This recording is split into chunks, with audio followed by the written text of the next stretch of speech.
told you. Been telling you the law. Out here it's me. Don't push it. Don't push it, I'll give you a war you won't believe. Let it go.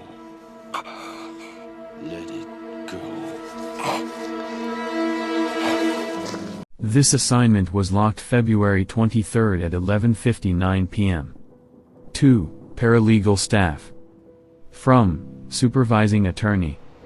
Re. Churlish v. West Industries. Our firm has a new client, West Industries. West manufactures and installs water filtration systems for large building projects and agricultural facilities. On June 22, 2021, a West employee named David Ferris was returning to the West main office in a company-owned vehicle when he stopped at a restaurant for lunch. As Mr. Ferris entered the parking area, a car driven by Sandra Churlish approached and blocked his path. Miss Churlish and Mr. Ferris had been involved in a dating relationship for 2 years, and on that morning, Mr. Ferris had called Miss Churlish and told her that he no longer wanted to see her. Miss Churlish was very upset. As Ferris tried to back his vehicle away, Churlish got out of her car and approached Ferris's vehicle on foot. Ferris locked the doors and rolled down his side window a couple of inches. A heated argument took place with Churlish at the side of Ferris's vehicle. Miss Churlish picked up a rock and smashed the window of Ferris's truck. The argument continued for another 5 minutes. Ferris attempted to drive around Miss Churlish's parked vehicle and leave the scene, but in doing so he struck Miss Churlish with his truck and caused her to be seriously injured. Miss Churlish is suing Mr. Ferris and West Industries for negligence. We represent West Industries. Mr. Ferris has hired his own attorney to defend the claim against him. I am very busy for the next week and will be out of town the following week. I have not had time to research the case and formulate a defense to this action. Please prepare a memo in the IRAC format for me which addresses what claims Ms. Churlish may have and what defenses are available to West Industries, if any.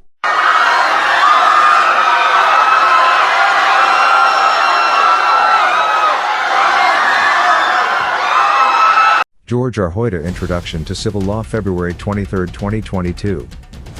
Churlish v. West Industries. Issue: Are West Industries responsible for Sandra Churlish's injuries caused by employee David Ferris in company car during employment hours? Is there a case for respondeat superior through joint and several liabilities? Rule: RCW 51.08.013. Acting in the course of employment. 1. Acting in the course of employment means the worker acting at his or her employer's direction or in the furtherance of his or her employer's business, which shall include time spent going to and from work on the job site, as defined in RCW 51.32.015 and 51.36.040, insofar as such time is immediate to the actual time that the worker is engaged in the work process in areas controlled by his or her employer, except parking area. It is not necessary that at the time an injury is sustained by a worker he or she is doing the work on which his or her compensation is based, or that the event is within the time limits on which industrial insurance or medical aid premiums or assessments are paid. RCW 51.32.015. Time and place of coverage, lunch period. The benefits of Title 51 RCW shall be provided to each worker receiving an injury, as defined therein, during the course of his or her employment and also during his or her lunch period as established by the employer while on the job site. The job site shall consist of the premises as are occupied, used or contracted for by the employer for the business or work process in which the employer is then engaged, provided that if a worker by reason of his or her employment leaves such job site under the direction, control or request of the employer, and if such worker is injured during his or her lunch period while so away from the job site, the worker shall receive the benefits as provided herein, and provided further, that the employer need not consider the lunch period in his or her payroll for the purpose of reporting to the department unless the worker is actually paid for such period of time. Analysis: we cannot place the blame on David Ferris using the frolic argument, due to the fact that this happened during a lunch break, which is seen as a detour.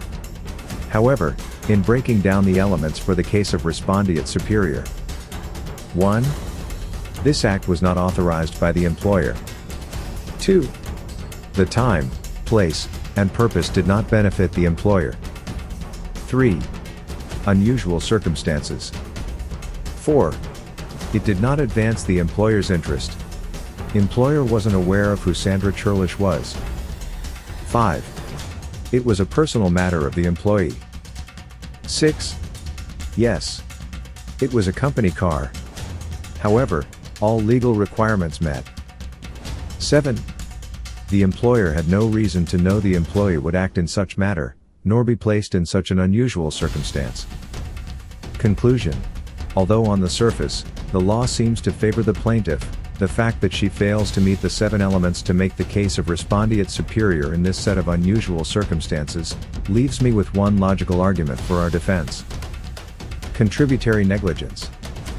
In boxing in the company vehicle, Davy Ferris, and damaging the vehicle with violence, whichever way Mr. Ferris chose to remove himself from this potentially life-threatening situation calls many uncontrollable and unforeseeable factors into question.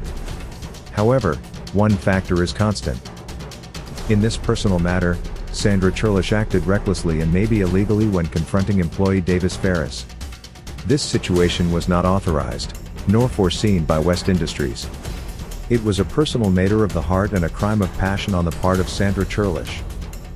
Recommendation: offer a meager settlement. If it is refused, see her in court. Countersue for the damaged company vehicle and reckless endangerment. Contributory negligence. It was her own damn fault.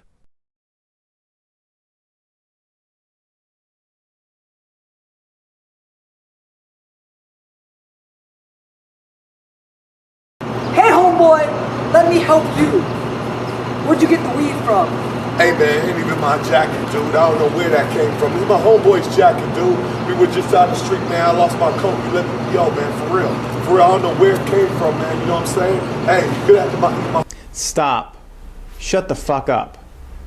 You do not have to answer questions, and you shouldn't. Especially after you've been read your Miranda rights.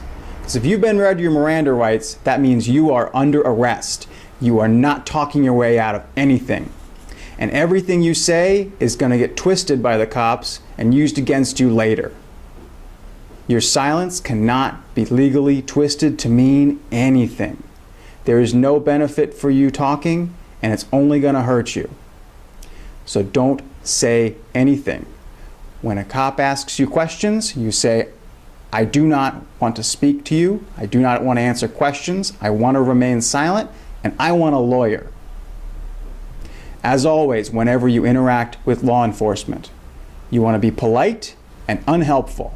You want to be honest, and you want to be silent. Don't say or do anything just because a cop asks you to. Say or do something because it benefits you.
There are two types of vice presidents, doormats and matadors. Which do you think I intend to be?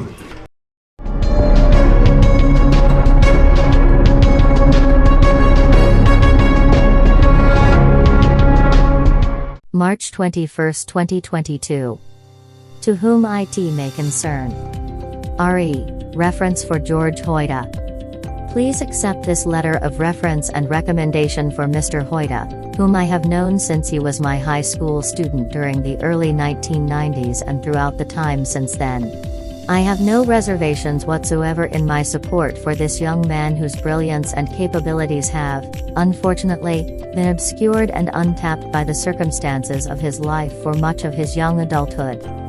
Mr. Hoyda has a keen intellect, a love of knowledge and a strong work ethic, the likes of which I truly have not seen many times in my 35+ years as an educator. Beyond that, he has a deep and abiding love of humanity and strives always, in his personal and professional life, to work for truth, equality and justice for all. As the only child of his invalid mother, Mr. Hoyda's launch into the fullness of his potential has been postponed for nearly 20 years because he cared for his mother, for the past 7 years, full-time. Since his mother's recent passing, he has been working, with support from Employment Security, Workforce Education Services Tacoma Community College and staff and faculty who know him, to complete a paralegal studies degree. Mr. Hoyda has aspired to be a lawyer for as long as I've known him, and he is finally in a place where he can begin to realize a career in the legal profession. Right now, he is facing yet another hurdle. After applying for unemployment and beginning studies under the Worker Retraining Grant Program, he was informed by Employment Security that he wouldn't qualify for training benefits because paralegal is not currently in demand. It happens that one of my professional roles for over 5 years was as Worker Retraining Specialist, and so I have been also assisting him with advice on appealing this decision. I have no doubt that Mr. Hoyda, given the chance to complete his paralegal degree while continuing to collect his unemployment, will be very successful in his legal career.